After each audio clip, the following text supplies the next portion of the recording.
All right, ladies and gentlemen, another week. We've done it again. Thank you for here. Hopefully you make it to the end because I think we got a good show, man. And a lot of stuff winded up happening right before we're working on the run sheet, and a lot of bombs, baseball bombs dropping. Um, and I think it's a good week for us for soccer. We're both Yeah, for sure. prospering and striving. We have a lot. College football just happened. Got some more games this weekend that AU will be covering in their second class today. Yeah, say Um, less. yeah, Ollie in the outfield is going to be going crazy today. I think there's going to be a lot more to talk about. We'll hit Rangers, how bad they've still been. Some Cowboys, 53-man roster was official today, so we got some cuts. We'll talk about that. There was some trades. Dallas Mavericks, we'll talk about the World Cup, how that's been going, shaping for Luka. I mean, typical Luka stuff. Talk some Josh Green and how they might play each other from what I was reading. And Austin was at the FC Dallas Austin FC game, and he was not rooting for Austin, I think. No shot. For once. Not at all. So, yeah, let's go into it. I'll pass it on to you, bro. Your Spurs, early game. Man. Did not watch that. Spurs. I was trying to watch the highlights, but. Yeah, it was honestly kind of brutal waking up because I was out late the night before. But, yeah, nice little – it was good that, like, there's been some days and sometimes in the past where I've waken up for that, like, 6 a.m. game or 6:30 game, and it was just, like, a horrible performance. But luckily – just not worth it. Not worth it. So, luckily, it was a 2-0 win over Brentford. Ange Ball is kind of still being great. Really, I guess the first time that we really saw it falter was, like, today, like, just before we started recording. But in the Bournemouth game, it was I mean, great. It was a goal from Kulusevski, kind of gets him back on the score sheet, which is really nice. He's kind of been missing in action for a while now. When he first came to Spurs, he was really good under Conte, and then kind of since then, it's kind of been like hit or miss and all that stuff. So it's good to kind of get him back rolling, get him back on the score sheet, and really, like, you know, kind of get his confidence back going. The other goal came from James Maddison, which I think has really been like an excellent signing for us. He's just kind of really been pulling the strings, and he's kind of finally filling that hole that we have had since Eriksen has left. So it's been really good to kind of see him, and it kind of feels like he's really been, like, settling into the team pretty quickly, which is really nice. You know, summer signing, and he's already a vice captain too, which kind of says a lot about him as a person, but also just like what all the guys on the team really think of him. And, you know, I kind of said some stuff last week about Yus Bissouma and how I thought that he's really kind of been working his way into that top conversation or the upper echelon of midfielder in the Premier League. And I think that the game that he had this weekend kind of continued to solidify that. You know, I thought he was outstanding, and I want to say that I saw a stat that it was like the furthest distance carried with a ball, basically, like, dribbling, and Bissouma was he was, like, leading it pretty significantly over guys like Rodri and Enzo Fernandez and guys like that. So it's good company to be in, and it's just showing that, like, he's really in that really hot form that is kind of what we're looking for. And then Pap Sarr is the young midfielder that's kind of rounding out that midfield three for us, is continuing to really be, like, a kind of a revelation, and for such a young guy, and it's really good to kind of see him gelling in and seeing, like, the potential that we thought he had is really kind of showing off, which is nice. And then really another thing that I want to talk about was our new goalkeeper, the guy that's replacing Hugo Lloris. I think his name is Guglielmo Vicario, but I just call him Big Vic. He's been kind of balling out. Yeah, so I think he has the highest save percentage out of all keepers in the Premier League right now, and, like, with the ball at his feet, like, he's been, like, he was really shaky in the United game, which was, like, a lot of people on Twitter were like, oh no, like, is he kind of a flop? Did Spurs take the cheap option again? But, like, really, since that United game, he's really, like, stepped up. Or not, it wasn't United, it was the Brentford game, sorry, but, like, in the United game and in the Bournemouth game, like, he's really been kind of outstanding and all that stuff. So early signs are really promising for, like, Ange and kind of the system that he's been playing. But I had already kind of mentioned it, but really the first time that we saw his system kind of falter was today in the Carabao Cup. They played Fulham, ended up losing on pens, which sucks, but it was kind of, I think they made 9 changes, so there was a pretty heavily rotated squad. So it just kind of shows that, like, Spurs are they have good talent, and their starting lineup is I think really good, and some of the subs that we have are able to be contributors, but still that second group is just it's not it. Davinson Sanchez is just he kind of had a massive mistake that led to the goal for Fulham, which technically was an own goal, but still was pretty much on him.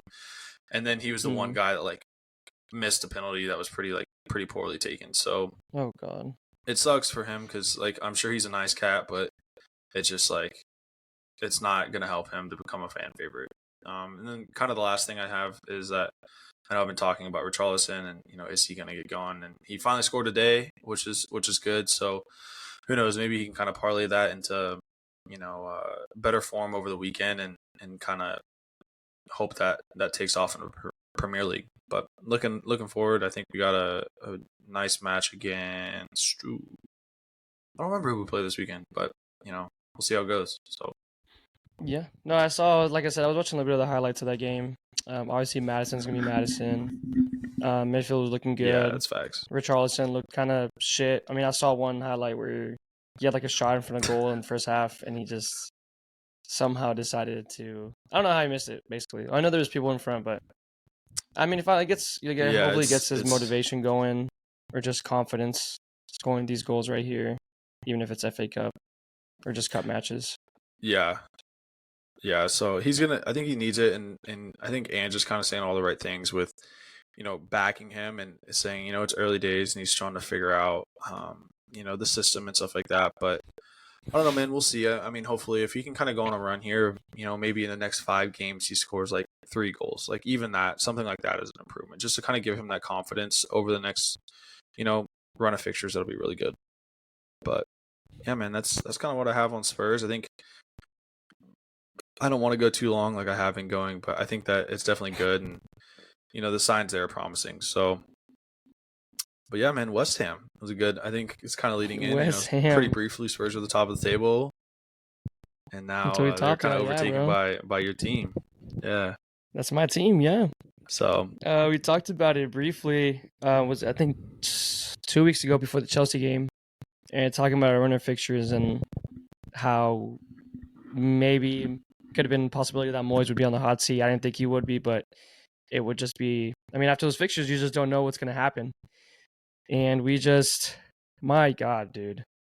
I mean, I'm still mad that we can't keep a clean sheet. We have yet to keep a clean sheet so far this season.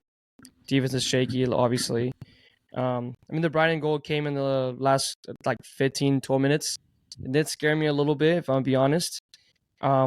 Yep. The goal was caused by, I don't want to blame it on Edson, but he was already cramping. He was tired, and if you see the goal, he did start, yeah.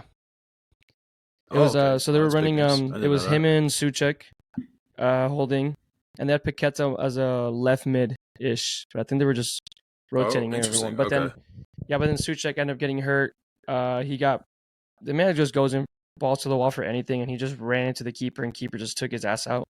So that brought in Benrahma, which led to his assist, so that was good.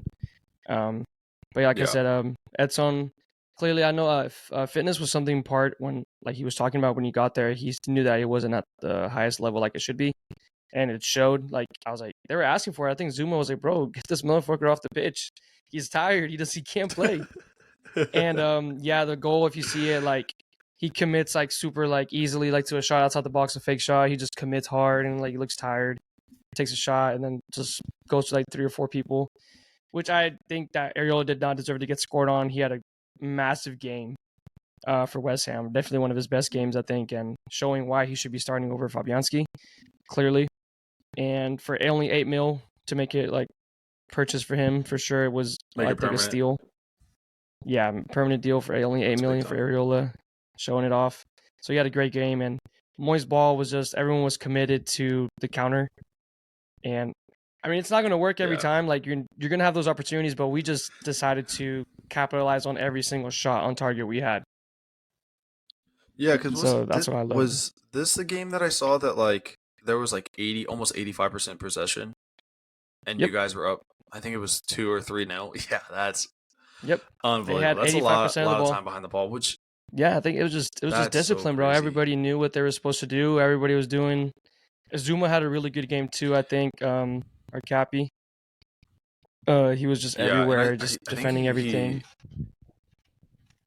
no, that's definitely scary. I know, like with Spurs, they put a lot of counterattacking ball with like Conte and stuff like that, so it sucks. But I feel like West Ham definitely has the quality to not have to play that. But I mean, if it's working, I mean, you guys are sitting in the top. I think it's top second right now behind Yeah, probably City. So I second now mean, because City if it's won. working, what's the point? Yeah, what's the point of changing? If So it ain't broke, don't it won't work fix for it. everybody, but Hmm. that's it, man. That's Yeah, it. like I said, I maybe just But against like obviously you have Brighton at home at their place, and you know how you've been playing against recently against them. Like you've been poorly. If you yeah, go back to like the last 10 games, you probably win one or two, I think maybe. And I think they were just like, hey, we're gonna do this, and like I said, counterattack is just scary because if you commit to it, and I mean, you're just not gonna get the opportunities. You just gotta be, you get 3 or 4 opportunities, and you better hope you score at least one or two, and you commit to only conceding one or two. yeah, And we decided to score three. Um, James Ward-Prowse gets on the score sheet. He's been a phenomenal signing for us in the midfield. yeah. I think that We're, yeah, he's been unbelievable really since he came, and I think that I mean obviously he was always really good for Southampton, but to kind of hmm come into a higher quality squad than he's really ever had, and to fit in just like that is to show like he's kind of always had the quality. It's just he needs to be around better players that yeah, can like a kind of help competitive him team showcase that for sure. quality. I feel like he's always been battling relegation, Exactly. and that was his 50th goal. So props to him. It was kind of a Oh whack wow. goal, but still counted. Don't matter. And then the two counterattack goals were just amazing, man. I think was Bowen the third goal, or was he the second goal? I forgot which one he was. I don't know. But I know on the Bowen goal, like Michael Antonio is playing like defense because obviously that's what we're doing. We're playing everyone back there. He picks up the ball, and then he plays that through ball to Benrahma, and Benrahma's waiting for Bowen, and I think it's a Stupinian too that kind of leaves Bowen back there by himself. Or like he kind of looks over and sees him, but doesn't follow him and track his runner. Bowen takes a beautiful touch and then just picks it in the bottom corner. And then Michael Antonio's goal just made me laugh every time because I don't know, I'm just not that I'm a hater. It's like nah, I've never been too big of a fan of Yeah, how do you Antonio. I feel? think How do you feel about him? well right now I'm loving him. Obviously he's Yeah, been pretty good. I yeah, think he has 2 goals now. Um, he's yeah, just I don't know. I mean he's just there and he's the hardworking dude that just runs up on top and like just pushes guys and just sometimes he can have a touch of an elephant and just go everywhere. But I mean when he's on, he's on. Obviously you saw that banger against Chelsea. And then this one, yeah. he just looks so slow. I don't know if you watched the goal. He gets the ball facing the other direction.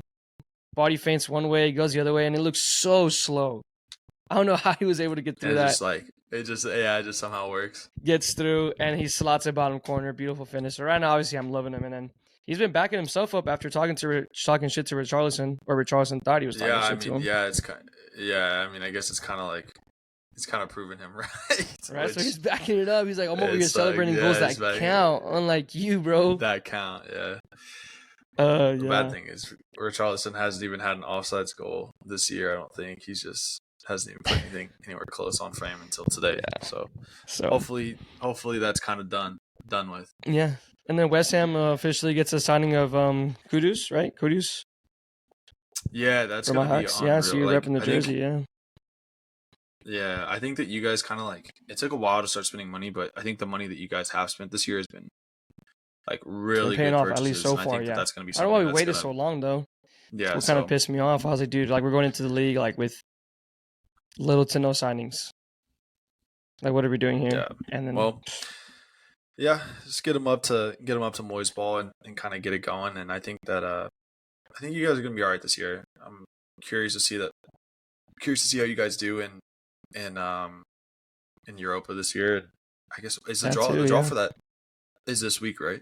I want to say this week. I know Champions League is this week, so probably Europa then too. Yeah, it's probably the day after if I'm correct. So no, that I Yeah. mean that'd be cool. I think that like English sides kind of always have a pretty good shot at Europa, and I don't know. I mean, especially depending on the group and kind of seeing who some of the people are. I think it'll be pretty interesting to see. So Yeah. but yeah, man. And then we got I guess Leventon on kind of moving Friday. on. Yeah. Yeah. Oh, okay. Just That's yeah. that's big So I'll be time. surprised. I I think want to see how we play against like a team that we know we can obviously are better than, but their very first home game is yeah. gonna be a hostile environment. So we'll see if I don't think they'll stick to that counterattack, but we'll see how they look like in games where they're supposed to win. Yeah, I think that if you guys kind of play well and kind of play on the front foot, I think you guys have a pretty good shot. I know in that Right. Chelsea game I mean, defended so much against the ball. Luton did, and I don't know, man. It's gonna be tough sledding for them to kind of stay up.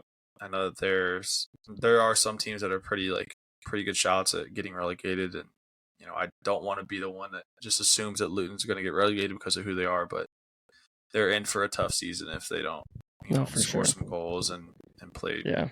better ball. But Yeah. yeah, man. Moving on to kind of the next big game. We have a couple other games we want to talk about. So, the first one is Newcastle Liverpool. It was one of the bigger games of the weekend. Ended up winning. Or Liverpool ended up winning 2-1. Newcastle went ahead on an Anthony Gordon goal. I think it was like in the 25th minute or something like that. Mm-hmm. And then pretty shortly after that, Van Dijk got a straight red. Which, how do you feel Still about the red? ridiculous to me, bro. Dude, Yeah, that is piss I poor, think bro. I'm sorry. That's so bad. yeah, it's kind of crazy. So, and I thought that whenever I saw the red come out, I thought it was pretty much wraps for Liverpool. I thought Newcastle were kind of just going to stay up, and they've been playing decent ball this year, and I think that they have a lot of talent too, right? So I thought that it was kind of wraps, but then Darwin Nunez, who everybody was saying like, oh, flop, flop, flop, flop, flop, and comes up clutch, 2 goals. I think he scores in the 81st and like the 93rd minute or something like that. So Yep. ends up propelling Liverpool to win 2-1. That's got to be a massive, massive result for Liverpool. Not only because I think Newcastle are obviously challenging for European places and Champions League, but just to show like Liverpool, like, hey, like we still got it. Like we have the quality to kind of stick in games men. even when we're a man down. Yeah, I mean, and they were in 10 men for 80 minutes or 60 minutes, something of that nature, right? So, I mean, so much time defending and being a man down and just having that work rate and to kind of be able to come up and have one of your big purchases, come up big in a big moment is, I think, something that's like pretty crazy for them. Yeah, no, I was talking to my friends about it. I was like, imagine we were watching the game and imagine because you have to sub someone out, obviously. You have to put in a defender if you lose a defender. So an attacking player is going to come out, so you're just waiting patiently. You hear the whistle blow. You look over to the halfway line and you're like, oh, fuck, who's going to get subbed out? Like, it better not be me. And it was Luis Diaz, right? That got subbed out. So that's I was kind of like, I think even the commentators were like, out of all the choices, why Luis Diaz? Like, he's got to be the most informed offensive player for Liverpool. So why is he the one coming out? Yeah. And sure paid off. It worked out, man. Yeah. And I saw that they had their new signing, the guy from Germany, I think he was like a holding mid. He started or he played for sure. Did you get to see the how Asian he dude, did right? or anything like that? Yeah, that's the guy. I think I saw a little bit. I didn't see too much of it, if I'm being honest. I saw the first half, but I didn't see the second half. Yeah. I saw, I was kind of watching it in and out because I had some friends over, and I think I was watching the Arsenal game at the time instead, but it was just like, some of the stuff I saw, it was, pretty neat and tidy, but I mean, obviously I'm not a Liverpool fan, and I don't have a vested interest in watching it and really paying attention, so. But yeah, man, and kind of moving on to the next game, Arsenal 2, Fulham 2, which was kind of a surprising draw, especially if you're at Arsenal, and you think that you have a shot at challenging for a title. Clearly, I don't think they do. I've kind of said that I don't think they do. Well, yeah, I don't think you'll ever say you will as a Spurs fan. Yeah, no shot. So. And and then to kind of turn it on and in the first minute to see Aaron Ramsdale just give up such a goal like he did, I was kind of all over the place, and I was pretty ecstatic about it. And I don't know if you saw it, but he was just caught out of position, and it was pretty bad. Especially, you lied a little bit, but I hear you now. Okay, we were debating about it. Me and my friends in a group chat, we were like, whose fault is it? Because Saka obviously loses it in the midfield, and you just see the clip of Ramsdale just on the opposite side of the goal, and it's just oh shit. Yeah, not even anywhere close. Yeah, I mean, I think I mean, I didn't see it too clearly, but I think obviously Ramsdale could have done better. Like, yeah, I know Saka loses the ball in the middle and that doesn't happen, but you got to be able, I guess, read that earlier. Like, how would you so far to your line already that quickly? And I feel like there was more than enough time for him to Yeah. set up.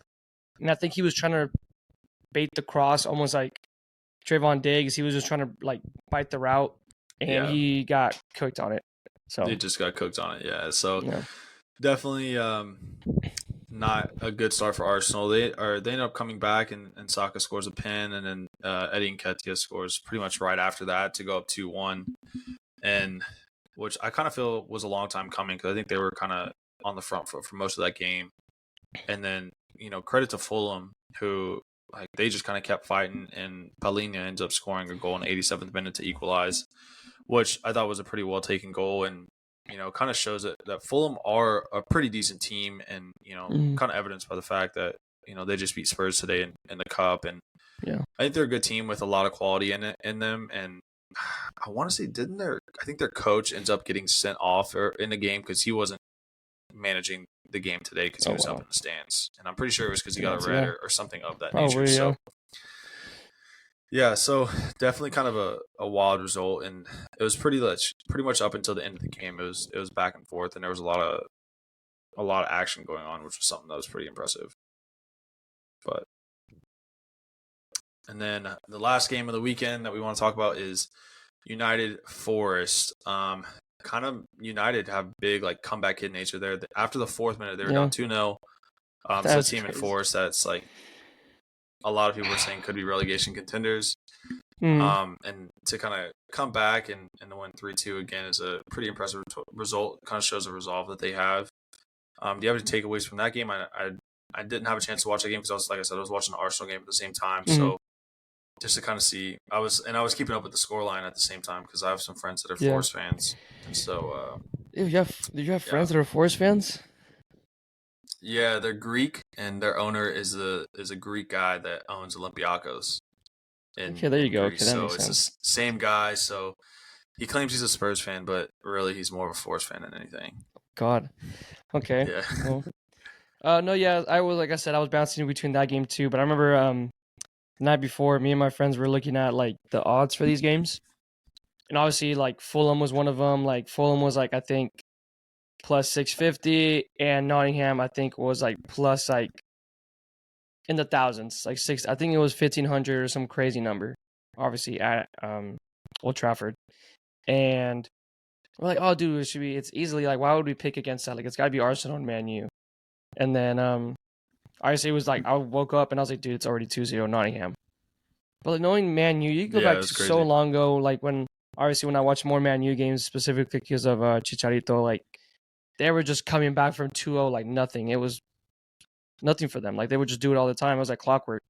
So you can never count them out. Clearly, still in this day of age of the way they play. So I mean, obviously, it's still scary as a Man U fan. Like, do you still think that these guys are the right ones? Are these the ones that are going to change the curse of winning the Premier League and obviously competing in Europe? But I mean, I know Casemiro had a really big stinker of a miss. I don't know if you saw that one. Yeah, I saw that, and that's kind of like 2 weeks in a row now that he's kind of had some stuff that's kind of been called against him as not playing well or having a big miss like that. Because I know in the Spurs match he was getting cooked. So yeah, man.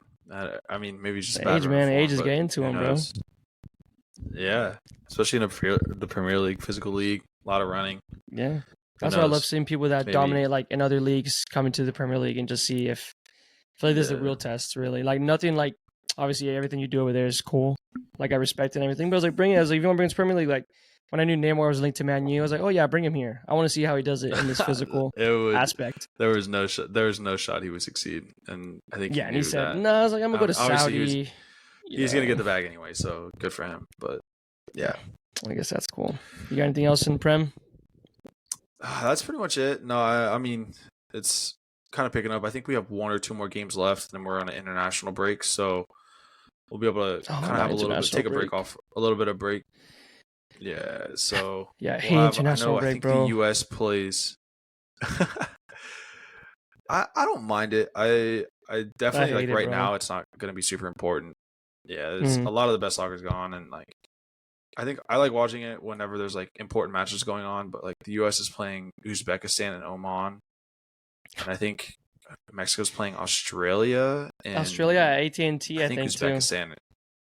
Yeah, so like there's not a lot of like really good games. So I don't know, man. Who knows? But it'll kind of suck because a little bit of like stuff won't be as much to talk about on the soccer side, but it'll come back. I think MLS is Yeah, kind of picking up again, which will be nice.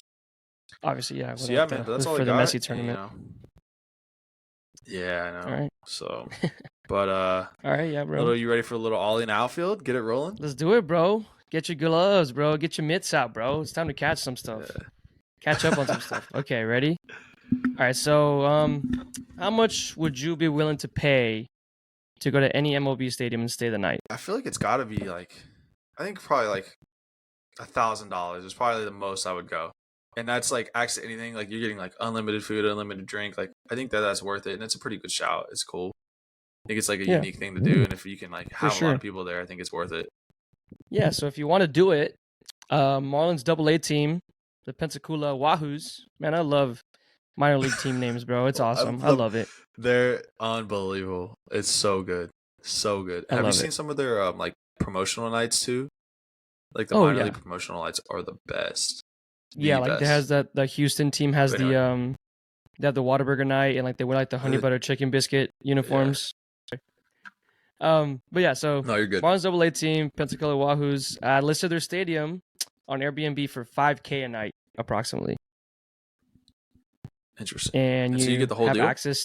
Yeah, you get the whole deal, access to. I don't know if it was food and drink, but you would think. I think you have access to all that stuff, like locker rooms, the field. You can get on the field, stands, and I think if I there's can a take game, you BP. can stay there and like, yeah, BP too. Everything. They'll have everything Oh yeah, for you. I mean that's worth it then. I feel like Yeah, think about how many Pensacola's people a you can nice get in area that too. joint, bro. Exactly. Yeah. Yeah, we can So probably they're fit. doing that. So Where? that was an interesting What's the story that I sleeping? read. What's the sleeping Bro, you're not gonna situation? be Do they sleeping, do bro. they You think mention you're, it? you're worried about sleeping? I mean, yeah. If I'm renting somewhere, I want to sleep. I'm staying overnight for sure, 100%. Just get your pillows out on the outfield, man. Start Yeah, dreaming some I guess angels that's out fair. there, bro. Nice weather. Yeah. No, I didn't see it, but Angels in I the think they outfield. have. I mean, Throwback. someone in the locker room. Yeah. See, that was a little Gotta be. Yeah, little probably. hint Yeah, out there. probably gotta have someone Yeah. in the locker room. But no, I didn't read any sleeping situation. But I know, like, I think their locker rooms and everything will be up and stuff like that. I don't know if there's bedding situation. I mean, I don't think they have beds and stuff. But Yeah, shit, that's if you're paying interesting. 5K, Could I just be think one they'll of those figure like it out. experiences. Yeah, they'll figure it out for That sure. too. Yeah. Okay. Another thing that we've seen players get tossed out. Obviously, coaches seen it multiple times for the Rangers. Bochy go out there with limping knee, talking his shit, kicking dirt.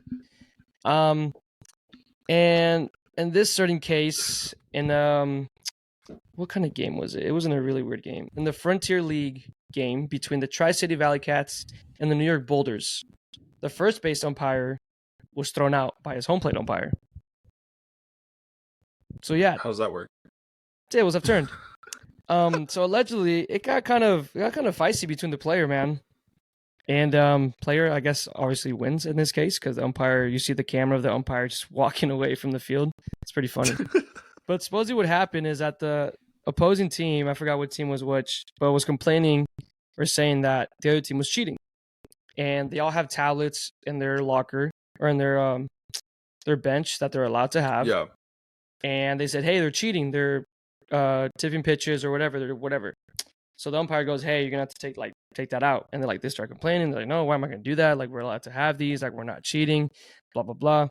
And I think that's when he throws out the player for not doing it. And then the player comes out, starts talking to the umpire. Umpire, I guess, is like going at it. And I don't know if there's any words specifically said, but you see in the clip. I'm surprised he didn't. If I think it was Shocker, if it was a ref that did this, the guy would have fell to the ground and started rolling. Oh But yeah, absolutely. umpire kind of pokes him or punch. I don't know if he punches him kind of like in the stomach, and you see him make contact. Like he kind of and like the player, it looks like he's about to fall and like go down, but then he kind of stops himself. He's like, "Yo, what the fuck? Like, why'd you just hit me?" Yeah, like what? And that's when the home umpire just goes, "All right, you got to go," and just tossed him. Went home. Get You're out. out of here. Yeah, tossed him, bro. So if you're an ump, That's you're not crazy. safe either, I guess. Yeah. Yeah, I was just saying it stops a little bit of that superiority complex. Maybe I don't know. I mean, that's Right, you would hope so. Put them in their I could place, bro. They think they got too much authority, yeah. bro. Fuck. Maybe we need to kick Angel Hernandez out of there. How about that? Can we do that? Oh, please. I would pay so much money to see that, bro. So much money. I'll pay $5K Airbnb just to have him behind home plate just and to have him have thrown out. and throw him out. Get out of here. Okay. And then the bigger news that I wanted to talk about, obviously, right before in the process of writing all this stuff. Yeah. The Angels release multiple people that are going on to waivers. Key players, or not key players, but just big names like how they traded for Lucas Giolito, Reynaldo Lopez, former Ranger reliever Matt Moore. That I would really, if the Rangers could get him, I would love them to get him, but I don't think they'll be falling down that list. Hunter Renfroe, and then Randall. How do you say his last name? The guy they just got from Grichuk? Is it Grichuk? Yeah, something like that. The guy they just traded for, basically. So they already put him on the waivers. They released him, and it's almost like it's like a fantasy type waiver.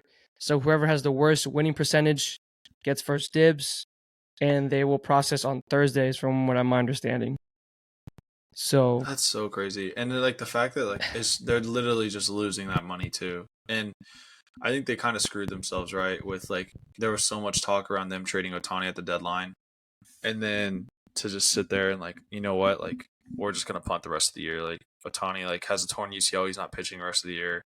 He's gonna DH still, but like at this point, like might as well have him get surgery because like they're clearly showing that they're not willing to do what it takes to win, and they're not a winning organization right now. So they could have got a king's ransom for Shohei at the deadline, and now they just look like fools.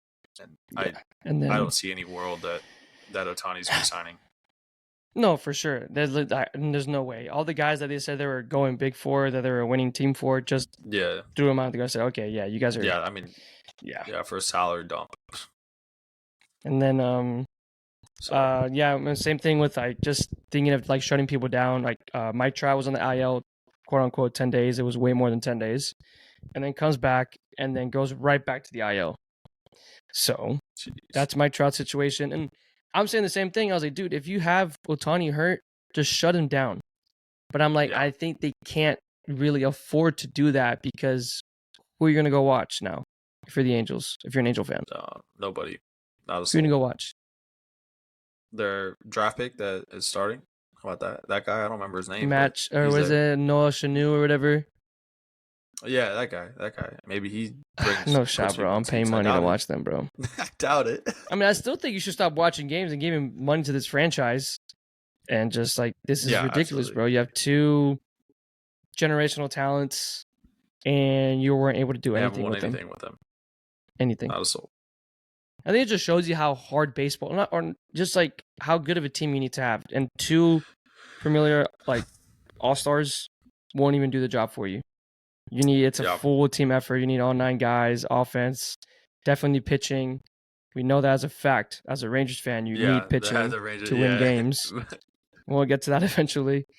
But yeah, I mean, I think a little like just tease to my hot take is that Angels are just terrible, bro. We'll talk about it more, but just so everyone can do it. I think the Rangers should definitely look at Matt Moore if they're able to get him. They've obviously had him. He had a really good year, and they let him go in free agency. I was sad about that. He was your best reliever pitcher last season. I don't have his stats looked up right now, but I think he had a pretty good stat line this year too for the Angels. Yeah, we could clearly use the bullpen arms right now because anything that we can right now will work, obviously. And then other guys that were big that were put on the waivers. Josh Donaldson for the Yankees finally got released. He's batting like 114, I think, 141 for the Yankees. Yeah. So we'll see what happens with him. All the Yankees fans are like, oh, he's going to go get picked up and bat like 290 and crush it in the postseason. I'm like, that's probably what's going to happen. Knowing the Yankees like this year. Yeah, absolutely. Yeah. Some more people released. The Yankees also, the outfielder Harrison Bader that they traded for last year. Pretty damn good outfielder, just wasn't clicking this year and couldn't stay healthy. Maybe Rangers pick him up as another guy. I mean, he can replace Brad Miller, I think, easily on the lineup, just taking a roster spot, I think, if he's even on there. Carrasco from the Mets that we're playing currently right now, a right-handed pitcher, is on the waivers too. Mike Clevenger on the White Sox, a right-handed pitcher that can, shows you kind of some good spurts here and there. He's also on the waiver wire. Yeah. So a lot of things happening with waiver stuff, people getting released, and yeah, hopefully, I don't know if the Rangers will be willing to go in and even try. I hope, to honestly, get one. I really hope that they try to go after somebody. I mean, I think, well, obviously, right, foreshadowing to the future, but they're 2-9 in their last 11 games after going on that 8-game win streak. So it's just I feel like you have to do something if you have the opportunity to do something.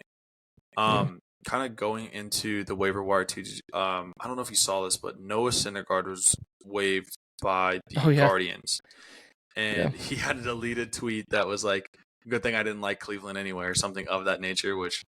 And then it obviously was deleted, but still, like the fact that you are like going to Twitter before like the news is out is pretty funny. I thought it was a pretty funny story in regards to the people that somehow find those tweets before. Yeah. As somebody that has a vested interest in Cleveland, I get it. it. Yeah, but clearly, yeah. I mean, the thing is, I don't know if anyone will drop that much because obviously these people will be postseason eligible, like they're able to play. So obviously, a lot of postseason people are gonna need those lower end wild card guys, maybe Toronto, the Red Sox, Minnesota. They're all gonna be in front of you. I'm pretty sure just based off winning percentage. Yeah. So I think we'll be lucky if we're even able to get one of those players out in the waivers. Yeah, which I don't think the odds are super likely. I'll be curious to see who they if anybody they're able to get. So yeah, they're clearly let go for a reason too. Which I mean, I know most of what I saw was because it's a salary dump, but still pretty interesting. Yeah, just oh god, we'll talk a bit more soon. But all right, one last thing before we head back to the dugout and Ollie on the outfield and go to class, obviously because we're running late to AU. So AL MVP, obviously we all know it's Corey Seager. No, I'm just kidding. Okay, we know it's Shohei Ohtani. I hope so. Yeah. I mean, honestly, I love Corey. With Shohei being injured, but with Shohei being injured the rest of the year, and if they shut him down, what are the odds that Seager gets the shout? Dude, he's close to being eligible at with his at bats and stuff like that, and being able to appearances away. Yeah. Yeah, and I think there's only 3 guys batting over 300 or something in the AL, and he's batting 340 something. He's 340, 345, I think. Yeah, which is insane to me. He's still raking, and we'll talk about it again when the Met last night, in the Mets game, he gets walked, and they're we're not messing with you. Obviously, he's getting that treatment at the very bottom string. Yeah, just getting walked, obviously. So, all right, and then NL MVP, we all thought it was a runaway with Acuna, and I want to know your thoughts. So I got 2 players right here. You don't know which one's which, and I'm going to list out the most important statistics of here. So player A, average 335. Player B, 312. Player A has 29 homers. Player B has 35 homers. Did I say 39 or 29? 29 homers. Player A has 79 ribbies. Player B has 93 ribbies. Okay. They're also both leadoff hitters. Put that in perspective. That's crazy. That's crazy for leadoff. Yeah. OBP for player A, 989. Player B, 1.011. Thousand, bro. That's pretty high. SB, stolen bases, 61. 61 to 10. Yeah, that's unreal. And WAR, win above replacement, 6.6 for player A, 7.2 for player B. So just by looking at these numbers, who do you think deserves MVP? I think it's close, but in my opinion, I would go with player B because I'm pretty big in the OPS, and I'm pretty the on base percentage the on base plus slugging, and having that that's what almost 2.5 tenths or 2.5 hundredths higher is pretty impressive, and the wins above replacement number being bigger is probably something that I would take into account. But I mean, player A having that higher average and having 51 stolen bases is unbelievable. 51 more stolen bases than player B is unreal. But yeah. So player A is Acuna, if you couldn't guess it with the stolen bases, and player B is Mookie Betts. But the bet lines have Mookie Betts as the favorite right now is -135, Really? and Acuna is +120. And the audience, everyone's voting on Acuna, taking that money because obviously it's plus money line. Yeah, absolutely. Yeah, But and no, I I mean think the same that's thing with you. I think it's tough with these guys. Obviously, you see averages, but then obviously the homers. I think what stands out to me is the RBIs. Like they're yeah, both leadoff hitters, that's really like I significant. A said, really and then significant you're up difference. by what, 15? Yeah, basically 15 more RBIs than the other person. Yeah, 14. Yeah, Which is insane. You're almost at 100, and then what people are really looking at, it's like a Statcast thing or whatever, just like the new stuff. It's like WAR. So obviously people really look at that, and you see that Mookie is 7.2 over 6.6 of Acuna. yeah, But then you hear Acuna's stuff, and he's one homer away of being the first player to have 30 homers and 60 stolen bases in a season. No one's ever done it. that's The unreal. closest it's ever been was two Yes, players to do 30 homers, 50 stolen bases. That was Barry Bonds and Eric Davis. I didn't realize that Barry Bonds stole bases like that. Right? I was like, Truthfully, I am kind of like newer to like. I mean, I know Barry Bonds, but like obviously I'm more intrigued and stuff to like baseball with like the most recent years. But I didn't think. I mean, I guess I was used to like Barry Bonds when he hit the homer. Like he's a pretty big man. Like he's a chunky dude. yeah, he's Steroid or massive. whatever. Yeah, But roided up, I all that stuff. guess he was stolen bases too. Oh, shit, I don't know. I guess he had it in him maybe earlier in this year. I mean, if you see like older pictures of Yeah, him, he was kind of slim. before he was like He was massive. built. Yeah, Yeah. And again, I mean, like obviously you have people talking about like stolen bases, kind of like a gimme this year, with like you can't throw the ball more than twice to the base to put him back. After that Yeah. second one, obviously Cunha's probably going to steal, so you want to give him that. Okay, I'm going to throw to you, and after the second Yeah. one, he's like, okay, I'm going to have this really good lead, and you can't throw it back. Yeah, and I'm Can't. gonna go. I'm gonna have to run. And obviously he's taking advantage of these bases. So I know a lot of people are gonna be like, oh, but like I mean, he wouldn't have done this before. But I mean, but what do you do? I mean, that's the rules, and he's just taking advantage of it, Yeah, and it's it's the rules obviously now. working. Yeah, exactly. And I think I wouldn't be mad at Man. whoever you say should deserve MVP. Like I'm really intrigued on how they're gonna end the season and whoever's gonna win it. Like I think it's a really good race. We thought Acuna was running away with it. I even thought Freddie Freeman get him the conversation. He's definitely top Had a there. I think he's shot. plus 900, so he's out there. But Okay. he got the most. Talking about Freddie Freeman real quick, he got like then the most doubles in Dodgers franchise history. I think Oh wow. he has like I didn't 40 realize that something either. doubles. He has like 40 something doubles, which is kind of like shit. That's a lot of doubles, at least from what I heard. But yeah, obviously, like Yeah. I mean, Dodgers just shows you how great of a team they have, and also how overpowered the Braves are. So Yeah, yeah, I would man. have thought that the Rangers themselves had a shot at challenging them, but I'm not thinking about it so much. But also, I will say Dude. that I didn't realize that Mookie Betts was raking like that this year, because like I honestly kind of forgot about Mookie Betts for a while after when he was first traded to the Dodgers. I think he was all right, Mm-hmm. and then I kind of just forgot about him. I didn't really hear about him. I've been hearing him like more and more because I've been seeing clips of his podcast and all that stuff pop up on TikTok. Oh yeah, that too. Yeah, But to see that he's like raking like that is pretty impressive, and I feel like he's kind of like on the older side, right? Yeah, it has to be. I think. Side And he bowls too. He's a pretty good bowler. Add that to his MVP Yeah, he's like campaign. he's got a 300. I also want to throw out there that crazy. he's also been playing outfield and infield. Really good. Like he's been playing it's second base, unbelievable. shortstop, and he's been in the outfield. So if you want to throw that in there, utility guy. 30, I mean, yeah, he's 31 or about to be 31. So I'd say he's on the Yeah, older I side, guess that is- right? he's on the older side. He's not past his prime. He's like in the middle of his prime, the tail end of his prime, I would say. Exactly. Yeah, for sure. So yeah, man, that's all I got. So I think we got here right on time for AU. Professor Austin, right on take it time away. for class. Yeah, so definitely going to be a shorter class than last week. Talked way too much, so we're going to kind of keep it a little bit shorter. So I got 3 games to hit on this week. The first game, it's probably the marquee matchup of the weekend. So number 5 LSU versus number 8 Florida State. So this is the second game of their series. They played last year, kind of the same week. which Florida State ended up. I want to say that they ended up losing. I don't remember, but it was a really close game. And so kind of the big storylines around this is I think both of these teams are probably pretty good shouts for them to make the college football playoff.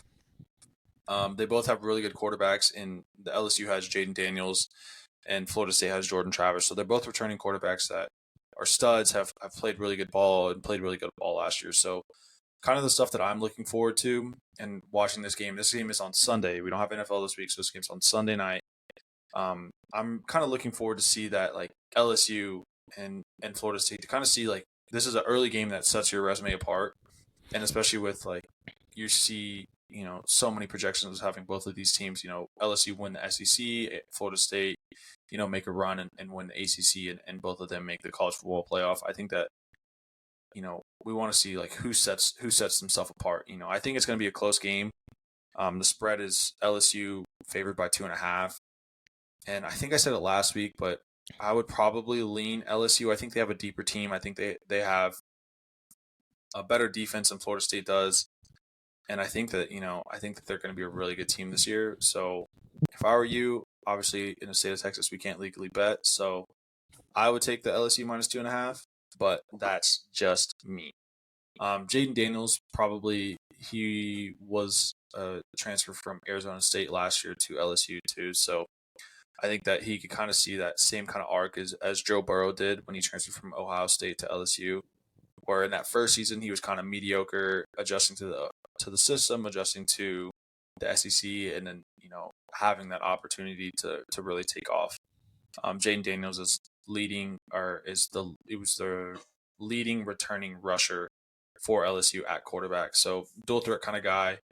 Definitely really interested to see how he performs and all that stuff. So that's the first part.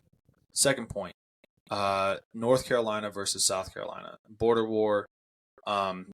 North Carolina is currently ranked 21st in the nation, and they're 2.5-point favorites. So this game is in North Carolina, so they kind of have a little bit more home field advantage, but I think they're playing at the Panther Stadium, if I'm correct. So it's not a true home field advantage. Okay. North Carolina, their quarterback, Drake May, is probably the number 2 quarterback prospect in this draft, right behind Caleb Williams. So he was a stud and really kind of broke on the scene. I think he started as a true freshman, but they started the season last year 9-1, ended up losing their last 4 games. Whereas South Carolina, they have Spencer Rattler, quarterback, who was a 5-star. I think he was like one of the best football or quarterback prospects out there a couple years ago. Went to Oklahoma, kind of flamed out there, lost his job to Caleb Williams. Yeah. See, I knew that. I was like, that's why Spencer Rattler was familiar to me. Yeah. Yeah, exactly. Right. So, and then really he kind of like took a little bit to settle in. They got a new head coach in Shane Beamer, which they eventually like kind of turned it on towards the end of the season. They ended up beating number 5 Tennessee to end the year, which granted didn't have their starting quarterback, Hendon Hooker, but the current Tennessee starting quarterback played that game, beat them, which was, I think it was like a 30-point victory, which is massive over a really good Tennessee team that was there last year. And they finished it out with a bowl win against, at the time, was number 8 Clemson. So South Carolina is kind of a team that I think to watch, and truthfully, I would take South Carolina here with the points because I think that they're a better team. I think they have a better defense. They got a new defensive coordinator. I think that Drake May is kind of gonna take a step back this year, and that I don't know. I don't think the ACC is super primed to producing top tier quarterback talent. I know that they had Trevor Lawrence a couple years ago and all that stuff, but I think that Spencer Rattler is kind of showing that all that promise that he had back when he was coming out of high school, and it's definitely something that I think like South Carolina has a really good shot to kind of make some noise in the SEC this year. And I really wouldn't be surprised if maybe I don't think that they're going to go to the SEC championship game, but I think that they have a surprising win over somebody, whether it's a Tennessee, whether it's a Florida, Georgia, like just one random game where they catch somebody sleeping. That is going to be really, really impressive. In the last game, which I kind of have a little bit of vested interest in, which is also kind of eventually going to lead into the hot take. I'm going to get dead into it because I've been in some arguments about it today already. And TCU-Colorado. So obviously TCU is coming off a national championship appearance. They got smoked by Georgia. So what? It is what it is. Georgia was kind of clearly the better team, and I would say that Georgia played probably one of their better games of the year. Whereas that's the worst game that I saw TCU play all season. Fine, whatever, right? It happened, 65-7. At the end of the day, you still have a lot of really good team, a lot of really good. Yeah, it's kind of made me I don't want to bring forget. it up. It's in the past. It's last year. Oh yeah. So Yeah. some of the things I'm looking out for. TCU, I want to see how they rebound. I think they're a better team than they were last year. They're deeper at every position. Obviously, you're losing 8 draft picks to the NFL. You're losing Max Duggan, your quarterback. You're losing Quentin Johnston, who was a first-round wide receiver. Steve Avila, who was like a early second-round draft pick at guard. So there's a lot of talent that you're missing, but they had their best recruiting class of all time. They had a top 20 transfer class. They got their receiving depth.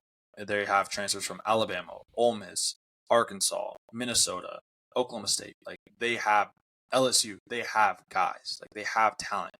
So, and then on the defense, they're returning 7 starters on defense from a defense that was pretty mediocre last year, but another year older, another year in the defensive coordinator Joel Gillespie's system and kind of figuring that out, and also having the defensive coordinator kind of transition and learn the Big 12 and learn how to play big time football. And, he reacted and beat a Michigan team and, saw what it was like to play these primetime games against these big time opponents and Georgia and stuff like that. So I want to see how they rebound and kind of see that talent.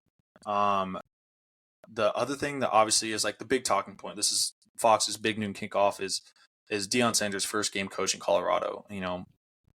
When he first got to Colorado, he told all the existing players of Colorado, he said, like, I have luggage. I'm bringing my own luggage, and it's Louis. He has a lot of big name transfers, pretty much cleared out the entire team. I want to say that, some like at least 50 or 60 guys that were on that Colorado team left and transferred out or aren't playing anymore, just being students. So they have pretty much a completely new team. New coaches, a really, really good coaching staff, which I'm not going to deny. They do have a good coaching staff. His son is Shador Sanders is going to be the quarterback, who was the quarterback at Jackson State last year. So he's bringing a good amount of people from that too. So, I'm kind of interested to see, how he adjusts to playing big time college football. You and I are going to be live on the scene at the game. Oh, big time. We're going to be able to see the game and kind of get that firsthand analysis, and we'll be able to report back next week.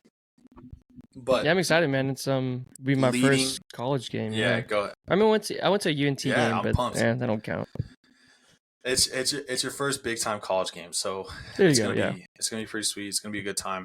It's gonna be a really good atmosphere. It'll be hot, but it's gonna be. It'll be early though. It'll be probably early. One of the be most up bright and early. It'll be early. So hopefully it's probably going to be one of the bigger atmospheres of the season or of the year, because a lot of hype obviously surrounding Prime and Colorado, but also a lot of hype surrounding TCU. And I think as a TCU fan, this is probably the most excited that I've seen a lot of people about the team. So leading into the hot take of the week that I have is that I don't think Deion Sanders is that good of a coach. I really don't. So, and I've been listening to podcasts and really doing a lot of this stuff and researching the game. TCU is 20.5 point favorites.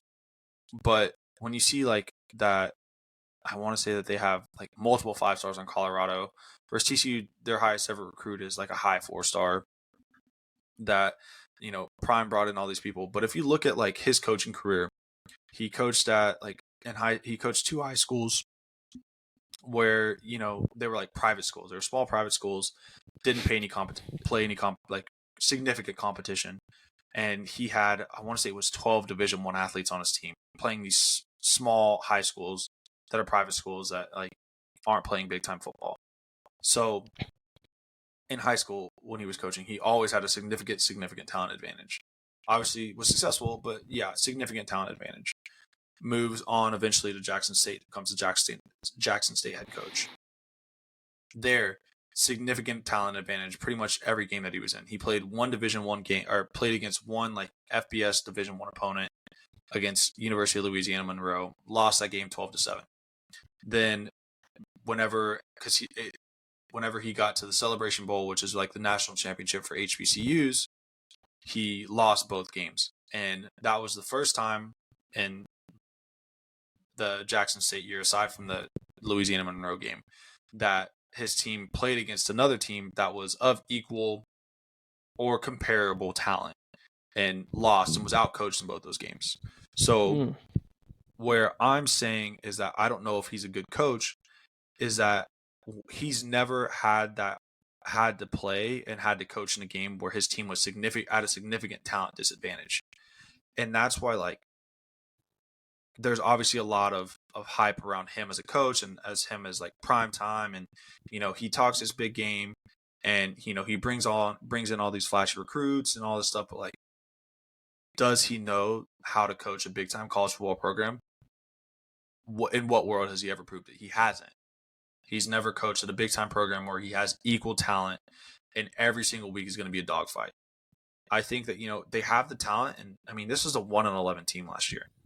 They have the talent to win, 5 or 6 games at best. But like, this isn't a team that's going to go and this isn't a team that's going to compete with the national runner up in TCU. They're not.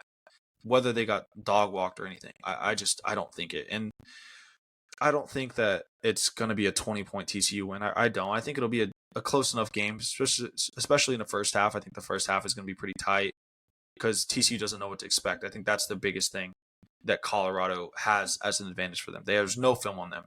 Completely different team. But if you I think TCU is going to ultimately win this game and prove, they're going to wear Colorado down. It's going to be 102 out by the end of the game. Colorado's not used to the temperature. TCU's been practicing in this temperature and practicing in even hotter days. And I just think that by the end of the game, TCU's not going to know or Colorado's not going to be able to compete. And it's just going to be that. So that's my hot take. I don't know if Deion Sanders is a good coach. And Colorado is going to significantly underperform what everybody is saying. Wow. Okay. That's yeah. No. I Austin mean, University I agree with you. in class. In class, drop mic. He's done. That's good news. He's not coming back, guys. No. Yeah. I mean, That's it. I think same with I'm not opposed to it.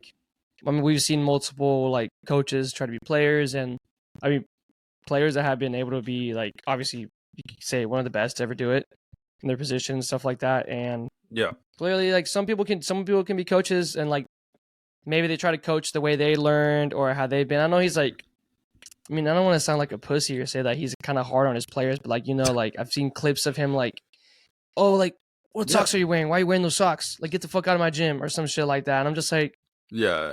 I guess I know you're trying to get the environment and everything set, the culture of the team, but I don't think it works like that anymore nowadays, to be honest. And I'm not saying you gotta sweet code it and stuff like that, but there's keys of winning stuff like that. And we've seen how coaches can do it.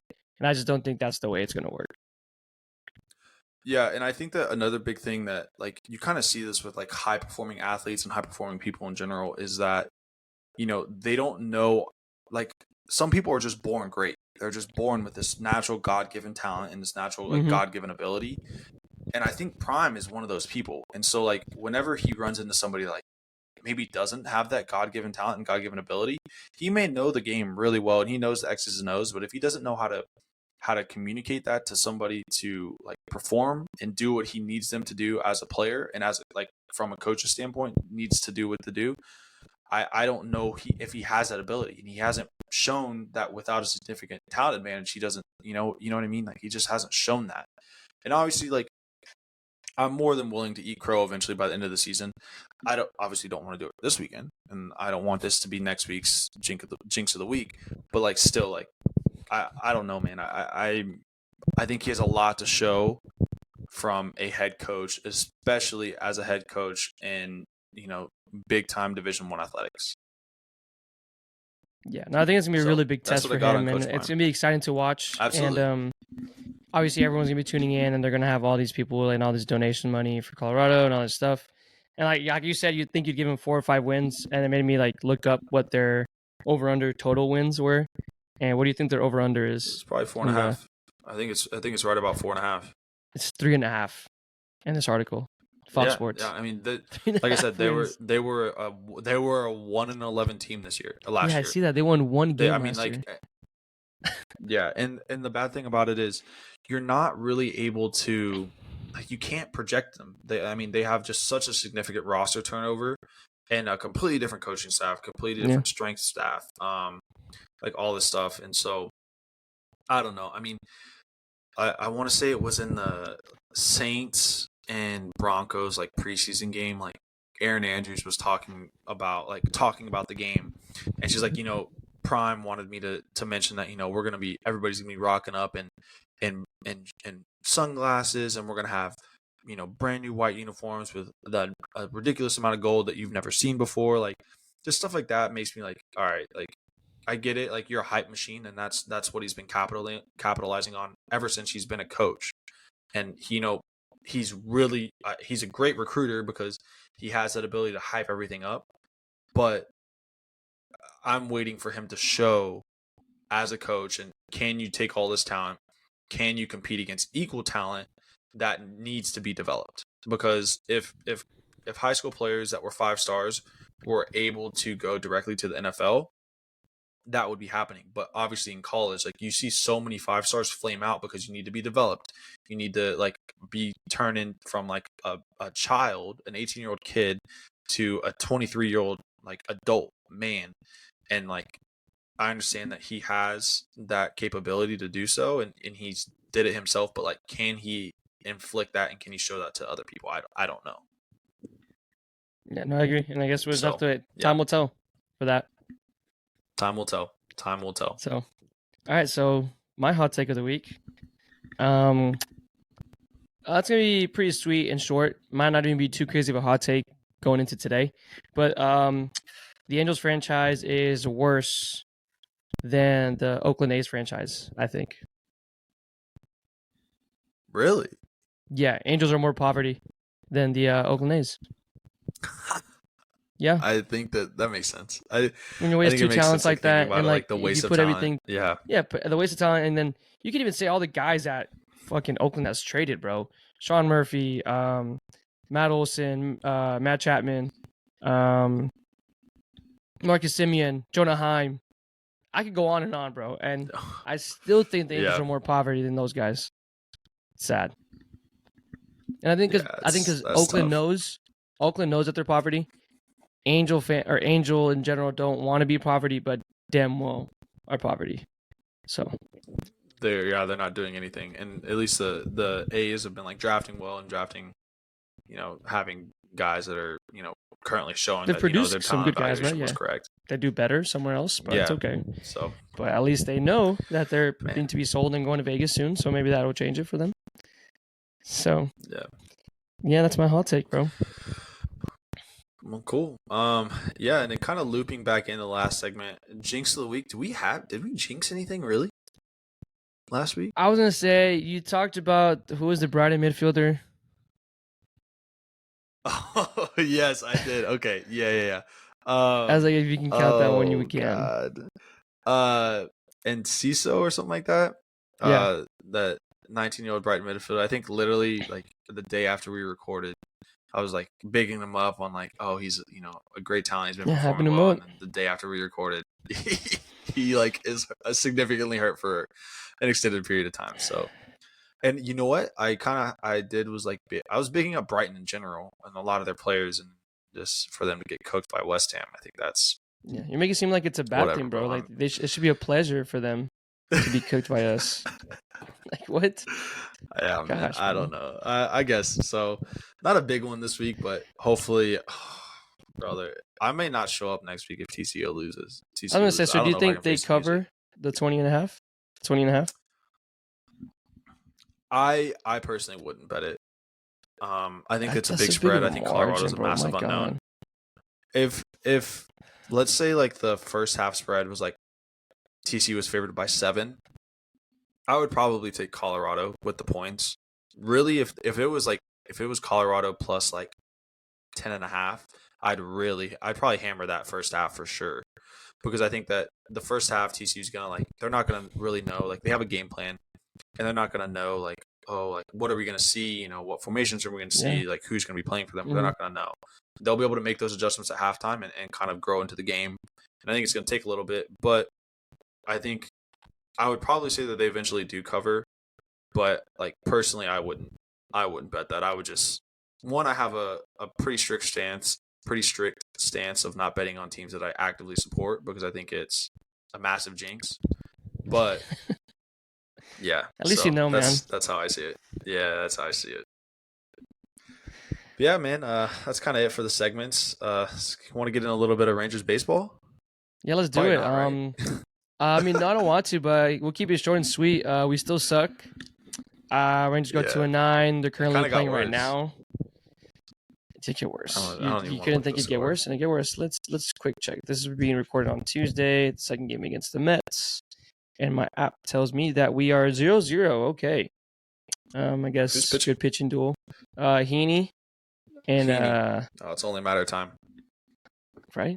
It looks like we're getting the good Heaney. Yeah. And then I think Quintana for the Mets. Yeah, Quintana for the Mets. Did you see that the Mets gave DeGrom?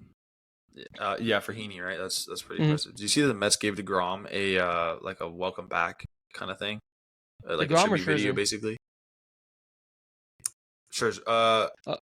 I know. I saw a tweet where Scherzer got one. They gave one of them. It was okay. I think it was Scherzer. It must have been Scherzer. And he was getting booed. Yeah, they gave.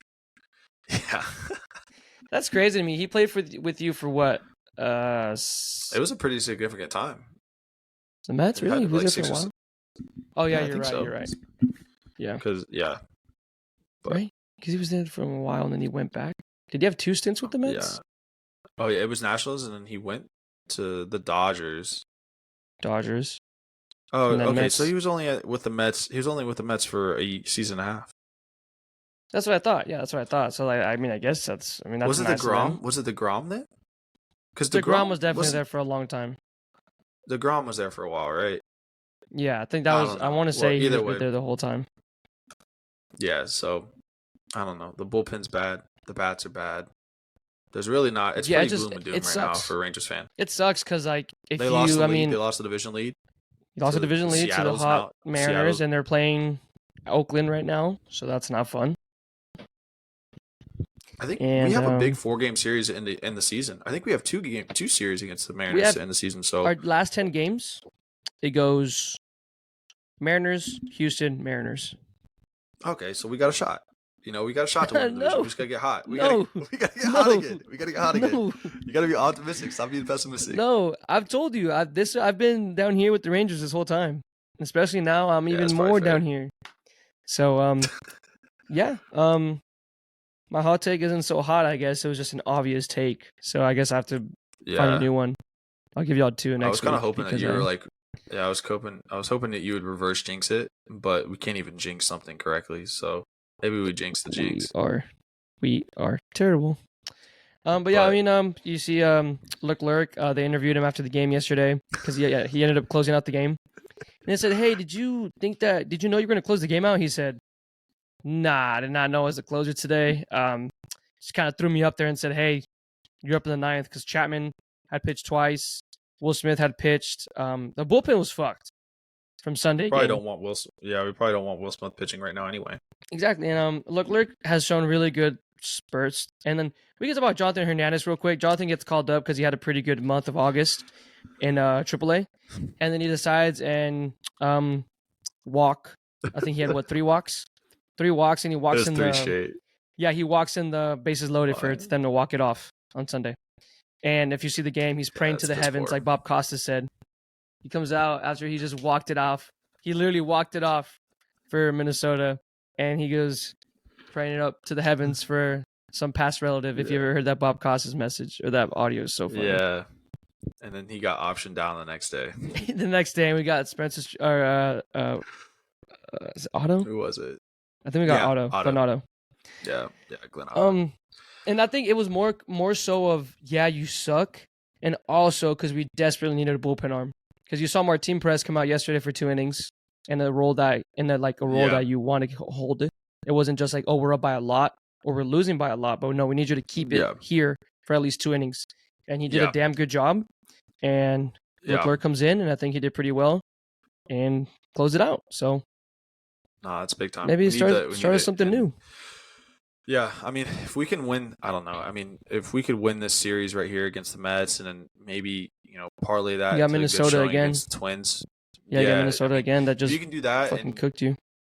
Yeah. I think you need a little bit of confidence going into the Astros series, because right now the last thing you can lose is lose that series. So yeah, I say take advantage of these games. Yeah, we will Monday. Oh yeah, that'll be nice, bro. It's gonna be nice. It's gonna be Labor Day game, and I think it's sold out. So everyone and their mama's gonna be there. Yeah, it'll be a good time. We're gonna have a blast. Hopefully we win. That'd be fun. But I was saying, hopefully you win those games. Sure. Right now with the Mets and the Twins, because try to get a little bit of a gap between the Astros, because it looks like they're trying to get hot. I don't know if you've been keeping up with their scores lately, but I think their last maybe 4 or 5 games, they've hit at least 13 runs or some shit like that, at least double digits. Oh, wow. They have been playing Detroit, give benefit of the doubt, but still, that offense is scary. They're trying to get healthy. I think Michael Brantley's getting back here soon, too. Altuve just hit for the cycle. So it looks like everyone's trying to click. So this is bad. This is very bad. Yeah, not good news. Not good news. I don't know. Yeah. So we talked about it a while ago, but we want to keep that 2 seed behind. Oh my goodness. Yeah, Baltimore. I think Baltimore's the first seed. The Orioles. Yeah, the Orioles. Yeah. Even if we get the wild card, we probably play Minnesota. But it looks like Minnesota has been cooking you. They have some rookies like Royce Lewis that, by the way, hit back-to-back grand slams on back-to-back nights. One against us, and the next, I think yesterday he hit a grand slam too. So that's a rookie doing pretty good, but has struggled to stay healthy. Yeah, and they have Correa still and all that stuff too, right? Yeah, Correa's been having a pretty good, I think, on-base streak, but he hasn't been obviously the Correa that we've seen. That we know. The Astros. Yeah. Yeah. And then really the last big news that we got from the Rangers is Evan Carter, on his 21st birthday, was promoted to AAA. Yes, so sir. One step closer for him. Hopefully he rakes and does well, and opening day starter at one of the outfield positions next year would be a pretty big sight for the Rangers. Yeah. And real quick, talking about people getting called up, and then we'll transition to Cowboys and their 53-man roster. I don't know if you saw Paul Skeens. Obviously, he got called up AA in his bag in Levidoon, and he his first start was absolutely terrible. I don't think he got out the first inning. Oh, see, that's good news. He got smoked. Like that, good. He needs to be dried down. That's good news. I think he's at a 53 ERA or some shit like that. Ooh, that's tough. Jack Leiter numbers. Jack Leiter numbers that he did come back and pitch after a month off, and he didn't look too bad. Yeah. Watch him call Jack Leiter up as like a 6th, 7th, 8th inning guy, and just be like, "Hey, bro, I know this is tough. Let's throw some fastballs." No, there's no way. Right? No, I'm sorry, but we might be at the point where we're like, "Holy shit!" You look at your bullpen, and maybe Jack Leiter's going to be the guy, or maybe Matt Moore. Think we can get Cole Reagans back? Can we get Cole Reagans back? Cole Reagans has been cooking. Everyone has been loving Cole Reagans, bro, in Kansas City. Everyone has been loving. I need to see what he's pitching today. Let me tell you his stat line. Good for him. Yeah, if we can do this real quick, if I find the game. No, it's bottom of the second, 0 outs, but who cares? Okay. But yeah, let's go Cowboys. A lot of stuff happened with the Cowboys. Yeah, we were golfing. Big news came out Friday. Yeah, and I was like, hey, we just fucking traded for Trey Lance for a 4th rounder. Yeah, 4th round pick. Immediate thoughts, I was like, this is good. I was like, a 4th round for a 1st round pick, and maybe we can do something about it. Obviously, he's not going to be threatening Dak, and I think everyone's obviously everybody. Cowboy homers are like, oh my god, bro, Trey Lance is going to start over Dak Prescott because Dak Prescott doesn't know how to play. I'm like, okay, you're stupid. Unbelievable. Yeah, it's stupid. Clearly, haven't seen Trey Lance. He's been pissed poor. But yeah, I think it's a good Austin, move. Let me ask you guys. So, how would you think if I told you, hey, bro, you're getting replaced like tomorrow, like as my co-host? But I'm not telling you. Yeah. Like I'm just, or like I already have him set up, and like next week I'm like, hey, bro, we're not doing this anymore. But I think it's a different situation too, because I think Dak is pretty firmly entrenched in that starting role. Yeah. And I think Cooper Rush is pretty firmly entrenched in that second string role. And Cooper Rush has been shown that he's a quality backup and that can kind of win, like keep the Cowboys afloat and help them win games. Mm-hmm. I think that this is a pretty and I understand Dak wasn't informed on this, but I think that we're like it's kind of a risk, and it's a super low risk because I think that Trey Lance, like 4th-round pick, he's a first-round talent. I think the Cowboys had a second-round grade on them, so let's Yeah. just call it a second-round talent, right? Like, I think that this is somebody that like, oh, hey, maybe we kick the tires on, and if we can kind of get him for an extension for let's just say another 3 years, 4 years, and he kind of takes that role of Cooper Rush next year, and then maybe in 3 years or whatever, if Dak's declining, we could maybe really talk about Trey Lance, this guy is finally ready and could be the next big time quarterback, but this isn't for another 5 years or so. Yeah, So it's a long term worth. project. Yeah, and I think it's worth a shout, and I think it's good. So, and yeah, I mean, I think you kind of made a pretty good note, and he'll be a pretty good scout quarterback for the Niners whenever we play them. So, I think that's pretty interesting. So, I don't think it's anything really worth paying attention to. I think it's just if he ever gets in, or I'm interested to see if he ever takes that second string job from Cooper Rush. Will really kind of be what I'm interested in. Yeah, I think like you said, Cooper Rush has solidified it. We've seen him do it last year. He won you a handful of games. What was it 4 or 5 games for you? And obviously, I just think 4. Was it 4 games? 4.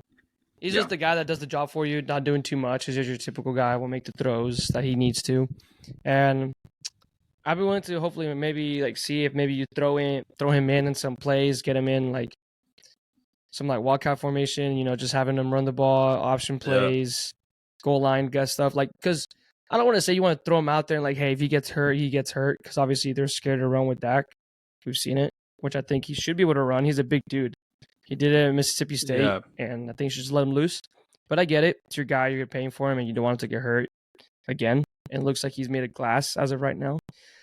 So I don't see why not. Why not throw Lance out there? He's a mobile guy, and maybe we get some offenses thinking about it.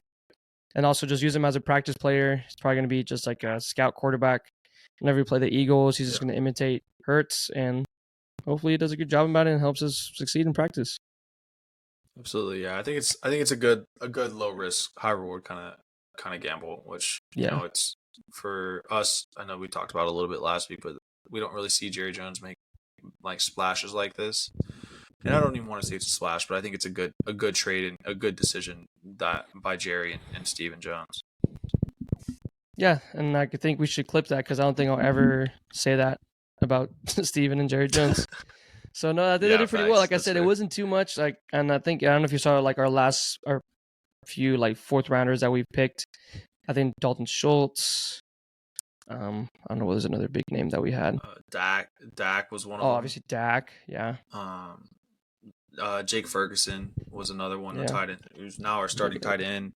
So I mean, we've had some good picks in the 4th, and was Overshown? Tony Pollard? Nah, Overshown was Tony Pollard was a 4th round pick. Exactly. Yeah, add him up. Tyler Baidaz, Jake Ferguson, Dorrance Armstrong. But yeah, I mean, you just don't know. So we've been pretty successful in that 4th round.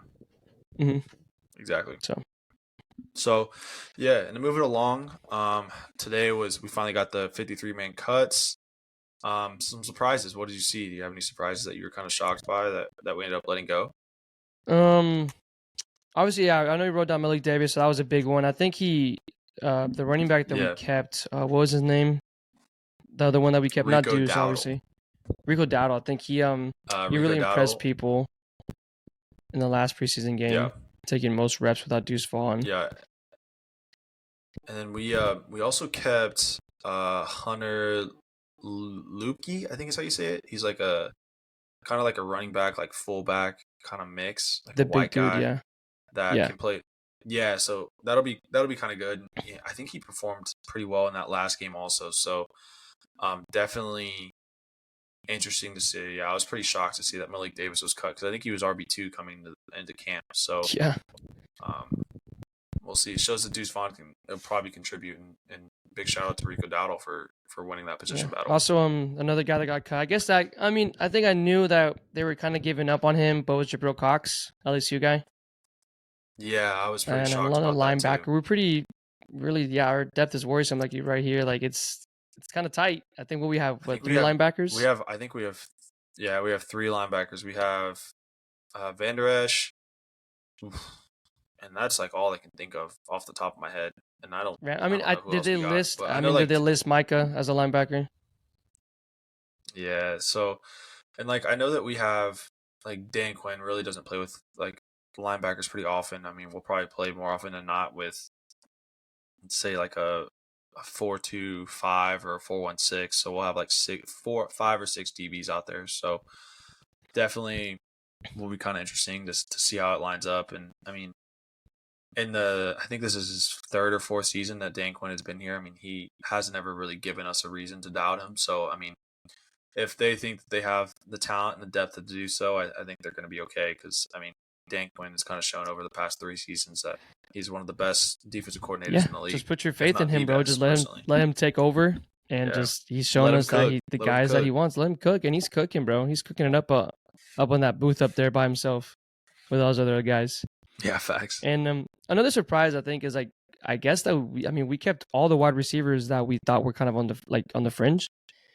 With Yeah, I mean obviously Tolbert I think solidified it, but then like I think people were like, are they going to take Turpin, or are you going to keep Deuce Vaughn too? Like they both kind of give you the same like not production, but just same same kind of value. skill set. Yeah, skill set. So I Yep. mean, I guess they said, you know what, let's just keep all of them, and so I guess that was a little bit of a surprise to me too. Yeah. Another thing that was pretty promising to see was that Jordan Lewis was activated from the PUP list, physically The unable pup, to yeah. perform. So definitely good for the secondary to see that he's back. And it kind of leads us into another cornerback roster that we have. Kelvin Joseph was traded for Thank God. Noah Let's hear it. Let's hear it. Let's hear it. Igbinogen. That's I'll give you my that guess one. at it. Yeah, I I don't know. will. I don't know. So he was a cornerback. They traded him to Miami, and Noah, the cornerback, came from Miami. So it was, I guess, whatever. I mean, I know that you're not super fond of Kelvin Joseph. You want to move to the Mavs? Yeah, do some Unless you have Mavs, anything man. else on the Cowboys.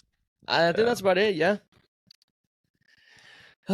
Dallas Mavericks. Not too much. I mean, obviously, we talked about it. How McGee was it last week that we talked about it, where he was going to get stretched or he was going to get waived and stretched. Blah blah Wave blah. and stretch. Yeah, officially he was. They put in for him to get released. So about time. Don't like McGee. It's absolutely terrible, and I know that Yeah, I think Sacramento was looking into him. So I don't know if we couldn't just swap centers real quick since we got Rashawn Holmes and stuff like that. Yeah, swap them real quick. Yeah, but technically, I guess what we did. The Mavs updates on the FIBA World Cup, man. I mean, obviously Luka just being fucking Luka. I don't know if you saw that clip of him making those two Venezuelan basketball players. Was it Venezuela he was playing?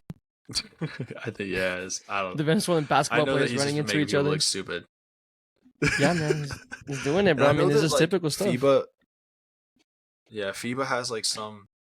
Basically, it's like a game score thing where it's some analytical stat that shows like it's like a player score for each game, and Luka is like 20 points clear of second place, and it just shows that like he's just been playing on another level, and whenever he plays for Slovenia, he loves it. So I don't know. Hopefully, he can kind of carry that form. Hopefully, he stays healthy. Hopefully, he carries that form over into the season. Because healthy Luka, a slim Luka, competitive Luka is a good Luka. So yeah. I mean, we've always seen it. Like he always starts off. Oh God, we'll talk that at the end. Oh, what I have here, but Josh Green, Australia too. He was kind of playing kind of subpar, the first 2 games, but he kind of brought up a little bit to Josh Green standards against I think it was China, Japan. I don't know, somewhere he's probably gonna get shipped off with Dwight Powell, so he wanted to play good. 15 points, 3 rebounds, but what really caught my eye was the 4 steals. We know that Josh Green's that type of player that grinds on defense. That's gonna be running up and down the court. Something that Luka should take pointers of. And so the 4 steals was good, and that was in just 21 minutes because I think it was a blowout. So it was comfortable for them. He was 5 for 7 from the field, 2 for 4 for 3-pointers. I think that's massive to see his 3-pointers. I mean, 50. I'll take 2 out of 4 any day, to be honest. I know he jumped significantly last year. His 3-point shooting was really nice. I don't know, the year before that, I would see him at an open 3 that Luka would give him, and I'd be like, please don't shoot the ball.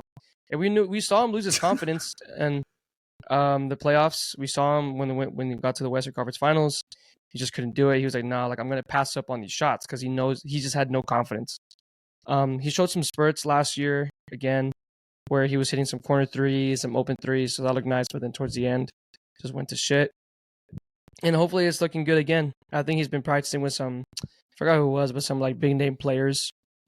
So that thing that'll help that's him good off. news. Yeah.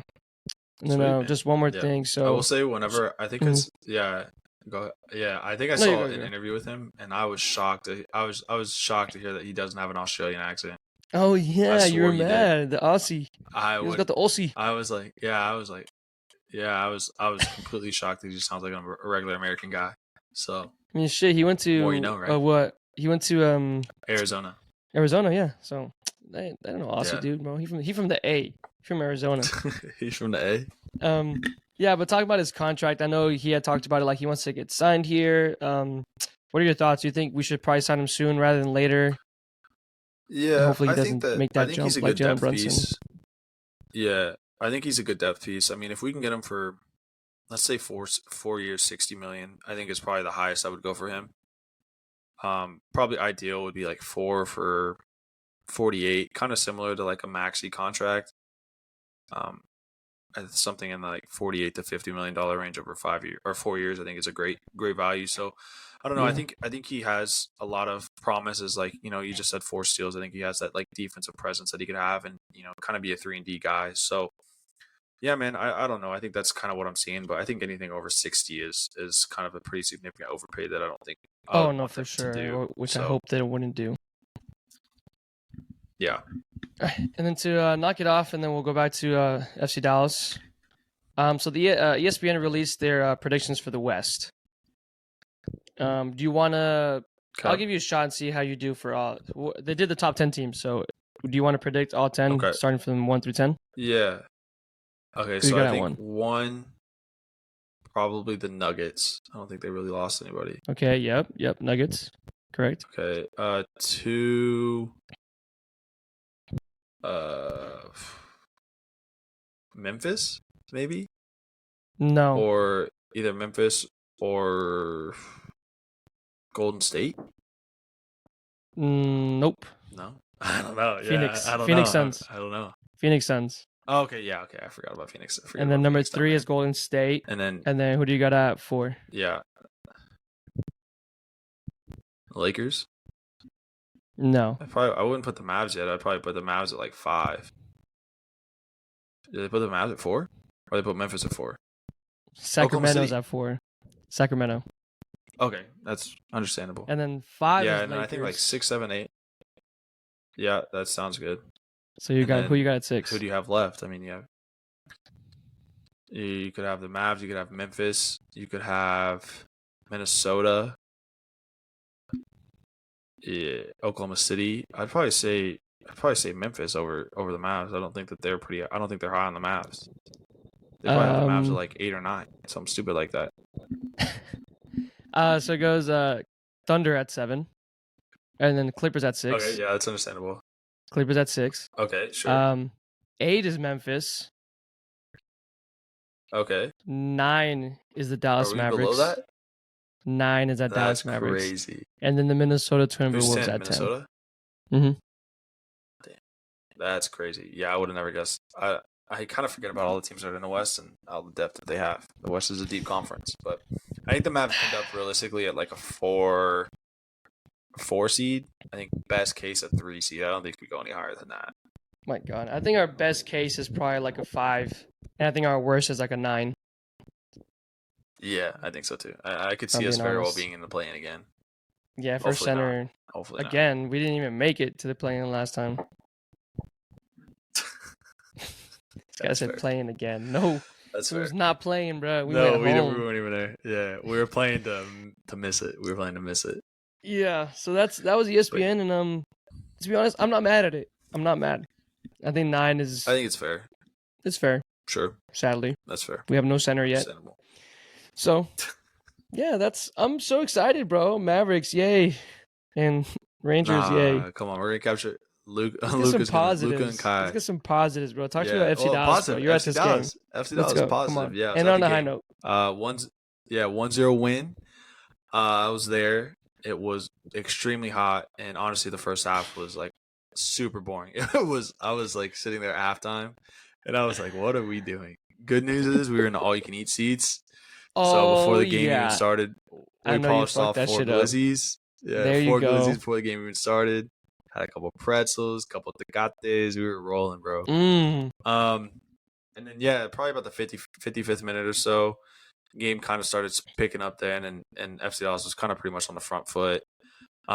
With literally probably the last kick of the game off of like just a random ball into the mixer. Nkosi Tafari had a nice little headed goal to the back post right in front of us, which was sick.